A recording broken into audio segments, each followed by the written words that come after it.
इस अभंग के माध्यम से संत तुकाराम महाराज केवल पारिवारिक कष्टों का वर्णन नहीं कर रहे हैं, बल्कि यह जीवात्मा की माया और अज्ञान के बंधन से मुक्ति के लिए परमेश्वर को लगाई गई एक तीव्र पुकार है। यह अभंग भक्ति मार्ग के शरणागति सिद्धांत का उत्कृष्ट उदाहरण है। संसार तापे तापलो मी देवा, करीता या सेवा कुटुंबाची। संसार का ताप केवल भौतिक कष्ट या आर्थिक समस्या ही नहीं है। यह ताप है जन्म मृत्यु के चक्र का, निरंतर इच्छाओं और अपेक्षाओं का और अहंकार जन्य कर्मों का। कुटुंब केवल पत्नी बच्चे नहीं, बल्कि हमारा शरीर, मन और इंद्रियों का समूह है। इसका अर्थ है आत्मा ने अपना असली स्वरूप भूलकर देह और इंद्रियों को मांगों के अनुसार आसक्ति से कर्म किए। आत्मा इस क्षणभंगुर देह और मन की सेवा करने में इतना व्यस्त हो गया कि वह अपने मूल स्वरूप को भूल गया। यह आसक्ति ही दुख का मूल कारण है। मनोनी तुझे आठविले पाय, ए ओ माझे माय पांडुरंगे। जब सांसारिक ताप असहनीय हो जाता है, जब यह बोध होता है कि जिस कुटुंब यानी देह की सेवा कर रहा हूं वह क्षणभंगुर है, तभी भक्त पांडुरंग के चरणों का स्मरण करता है। इन चरणों में ही उसे सच्ची शीतलता और शांति महसूस होती है। ये ओ माझे माय पांडुरंगे।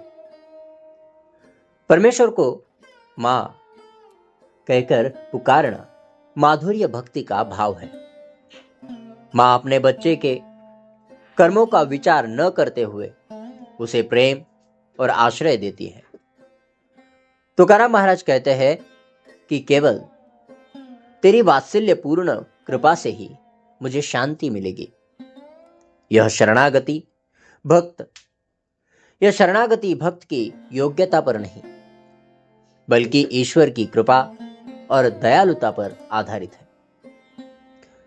बहुता जन्मीचा झालो भारवाही, सुटी जय हे नाही वर्म ठावे। यह चरण पुनर्जन्म और कर्म बंधन के सिद्धांत पर आधारित है।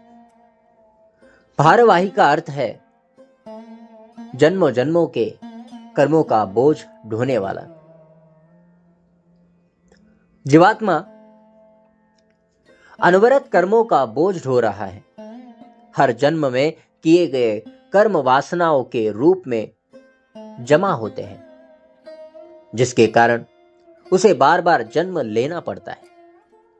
इस बोझ से सुटीजे म्हणजे यहां पे मुक्त होने का सच्चा वर्म यानी ज्ञान रहस्य उसे अभी तक ज्ञात नहीं है। वर्म और अज्ञान। मोक्ष का वर्म पाने के लिए केवल बुद्धि पर्याप्त नहीं है, इसके लिए गुरु कृपा या ईश्वरीय अनुग्रह आवश्यक है।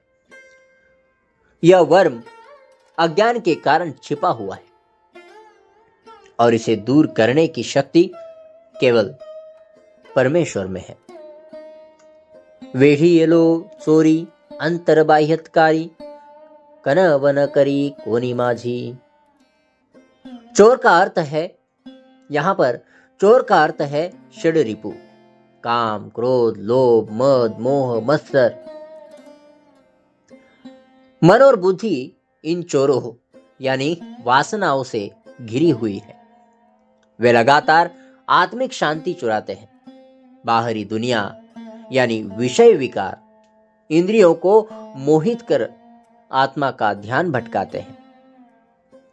कनवन करी कोनी। जीवात्मा जब इस षड्रिपुओं के जाल में फंस जाता है तो उसे बचाने वाला कोई नहीं होता, क्योंकि ये चोर बाहर नहीं बल्कि हमारे भीतर है। यह दिखाता है कि वह आध्यात्मिक स्तर पर इतना दुर्बल हो गया है कि अब केवल ईश्वरीय हस्तक्षेप ही उसे बचा सकता है। बहु पांगविलो बहु नागविलो बहु दिस झालो कासाविस। षड्रिपुओं ने आत्मा को कमजोर कर दिया है और उसके विवेक, वैराग्य और ज्ञान को लूट लिया है। यहां पे कासाविस यह शब्द केवल शारीरिक थकावट नहीं दर्शाता, बल्कि परमेश्वर से मिलने की तीव्र तड़प, विरह व्यथा को दर्शाता है। यह तड़प बताती है कि अब भक्त को भौतिक सुखों की इच्छा नहीं है, उसे केवल आत्मिक मुक्ति चाहिए। तुका म्हणे आता धाव घाली वेगी, ब्रीद तुझे जगी दीननाथा। यह अभंग की पराकाष्ठा है, जहां भक्त परमेश्वर पर अपना अंतिम अधिकार जताता है। अब समय नहीं है, आप जल्दी दौड़ कर आइए। यह विनंती भक्त की तीव्र आवश्यकता से उपजी है। ब्रीद तुझे जगी दीनानाथा।